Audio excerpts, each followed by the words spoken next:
کتاب نمبر 50 کتاب الذکر والدعاء والتوبة والاستغفار،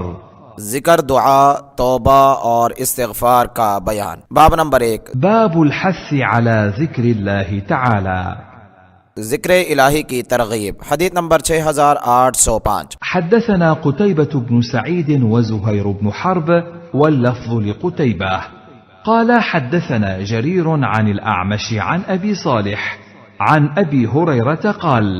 قال رسول الله صلى الله عليه وسلم يقول الله عز وجل أنا عند ظن عبدي بي وأنا معه حين يذكرني، إن ذكرني في نفسه ذكرته في نفسي، وإن ذكرني في ملأ ذكرته في ملأ هم خير منهم، وإن تقرب مني شبرا تقربت إليه ذراعا، وإن تقرب إلي ذراعا تقربت منه باعا، وإن أتاني يمشي أتيته هرولا۔ حضرت ابو ہریرہ رضی اللہ تعالیٰ عنہ بیان کرتے ہیں، رسول اللہ صلی اللہ علیہ وسلم نے فرمایا، اللہ برتر اور بزرگ فرماتا ہے، میں اپنے بندے کے ساتھ میرے بارے میں اس کے گمان کے مطابق سلوک کرتا ہوں، اور جب وہ مجھے یاد کرتا ہے میں اس کے ساتھ ہوتا ہوں، اگر وہ مجھے اپنے دل میں یاد کرتا ہے میں اسے اپنے جی میں یاد کرتا ہوں، اور اگر وہ مجھے مجلس میں یاد کرتا ہے تو میں اسے ان سے بہتر مجلس میں یاد کرتا ہوں، اور اگر وہ مجھ سے ایک بالشت قریب آتا ہے تو میں اس سے ایک ہاتھ قریب ہوتا ہوں، اور اگر وہ میرے ایک ہاتھ قریب ہوتا ہے تو میں 4 ہاتھ اس کے قریب ہوتا ہوں، اور اگر وہ میرے پاس چل کر آتا ہے تو میں اس کے پاس دوڑ کر آتا ہوں۔ تخریج، تفرد به مسلم، انظر التحفہ برقم 12346۔ مفردات الحدیث، انا عند ظن عبدی بی، میں اپنے بندے کے ساتھ میرے بارے میں اس کا جو ظن ہے اس کے مطابق سلوک کرتا ہوں، اگر وہ دعا کرتے وقت قبولیت کا گمان رکھتا ہے، توبہ کے وقت اس کی قبولیت کا گمان رکھتا ہے، اور استغفار کے وقت بخشش کی امید رکھتا ہے، عبادت پر اجر و ثواب کی امید رکھتا ہے، تو میں اس کے ان گمانوں کے مطابق اس کے ساتھ سلوک کرتا ہوں۔ اور ظاہر ہے حسن ظن حسن عمل کے نتیجے میں صادق اور درست ہوتا ہے، بدعملی سے صحیح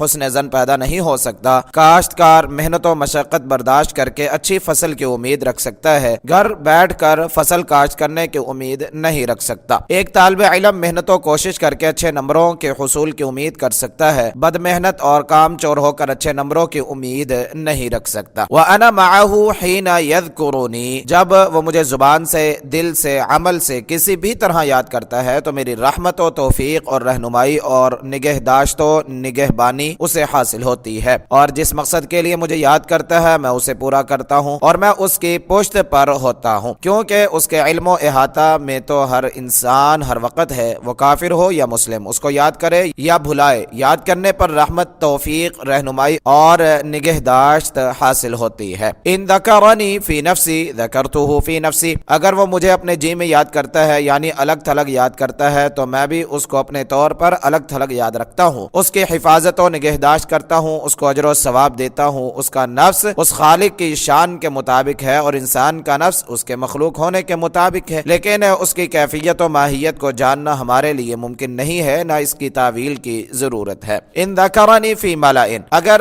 وہ میرا ذکر دوسروں کی موجودگی میں کرتا ہے، دوسروں میں بیٹھ کر مجھے بھول نہیں جاتا یا اپنے کاروبار اور معاملات میں یاد رکھتا ہے تو میں فرشتوں میں اس کا ذکر خیر اور تعریف کرتا ہوں۔ ان تقرب منی شبرا، اگر وہ میری اطاعت و فرمانبرداری کر کے میرا تقرب چاہتا ہے تو میں اس کے عمل سے بڑھ کر اس کے قریب ہوتا ہوں، اور زیادہ سے زیادہ اپنی رحمت، توفیق اور اعانت و حفاظت کا حقدار قرار دیتا ہوں، اور اسے مزید نیکیوں اور اطاعت کی توفیق بخشتا ہوں۔ شبر بالشت، ذراع ہاتھ، باع 2 ذراع، یعنی دونوں ہاتھ کے پھیلاؤ کے برابر، اس کے لیے شبر، ذراع، باع، مشی چلنا، ہر والا دوڑنا کے الفاظ انسانی محاورہ کے مطابق استعمال ہوئے ہیں۔ انسان والی کیفیت و صورت مقصود نہیں ہے، اس کی رحمت کی وسعت کا اظہار مقصود ہے۔ حدیث نمبر 6806۔ حدثنا أبو بكر بن أبي شيبة وأبو كريب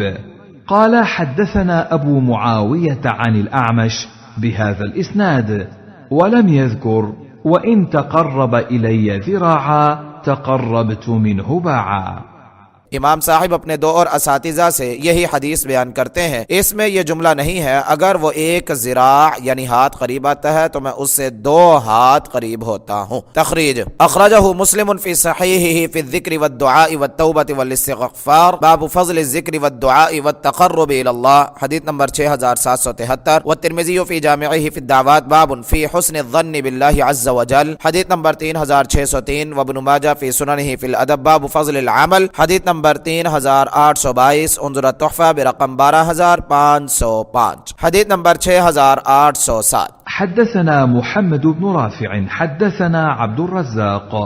حدثنا معمر عن همام بن منبه قال هذا ما حدثنا أبو هريرة عن رسول الله صلى الله عليه وسلم، فذكر أحاديث منها، وقال رسول الله صلى الله عليه وسلم إن الله قال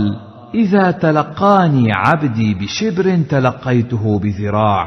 وإذا تلقاني بذراع تلقيته بباع، وإذا تلقاني بباع جئته أتيته بأسرع۔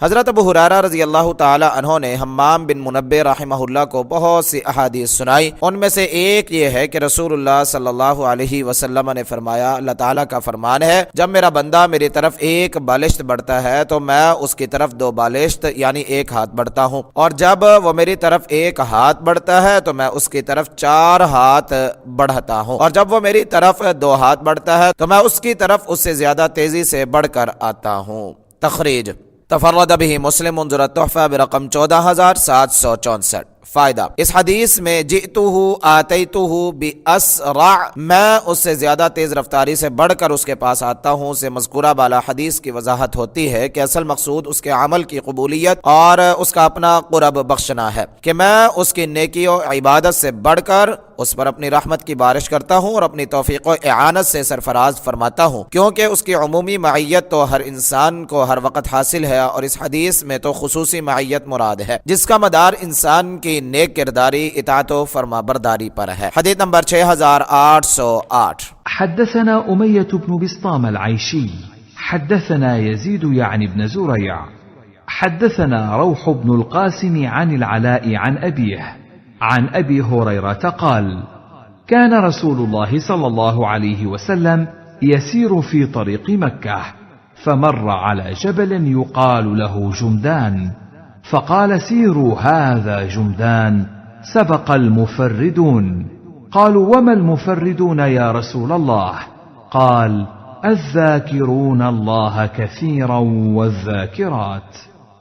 حضرت ابو ہریرہ رضی اللہ تعالیٰ عنہ بیان کرتے ہیں، رسول اللہ صلی اللہ علیہ وسلم مکہ کے راستے پر چلے جا رہے تھے کہ آپ کا جمدان نامی پہاڑ پر گزر ہوا، تو آپ نے فرمایا چلتے رہو، یہ جمدان ہے، الگ تھلگ رہ جانے والے مفردون سبقت لے گئے۔ ساتھیوں نے پوچھا مفردون سے کیا مراد ہے اے اللہ کے رسول؟ آپ نے فرمایا اللہ کو بہت یاد کرنے والے مرد اور بہت یاد کرنے والی عورتیں۔ تخریج تفرد به مسلم، انظر التحفہ برقم 14017۔ فائدہ، مفردن یا مفردن سے وہ انسان مراد ہے جس کے ساتھ اور ہم جولی مر گئے ہیں اور وہ اکیلا الگ تھلگ رہ گیا ہے، اور افرد الرجل اس وقت کہتے ہیں جب وہ سوجھ بوجھ کے بعد الگ تھلگ ہو کر اوامر و نواہی کے امتثال و پابندی کے لیے یکسو ہو جائے، تو مانا ہوا جو لوگ خلوت نشینی اختیار کرتے ہوئے لوگوں کی مجالس سے بچ کر ذکر الہی میں وقت صرف کرتے ہیں، وہ مرد ہو یا عورتیں، وہ اجر و ثواب کی بازی جیت گئے اور اللہ کی قبولیت و رضا کے بڑے مراتب و درجات حاصل کر گئے اور بہت آگے بڑھ گئے۔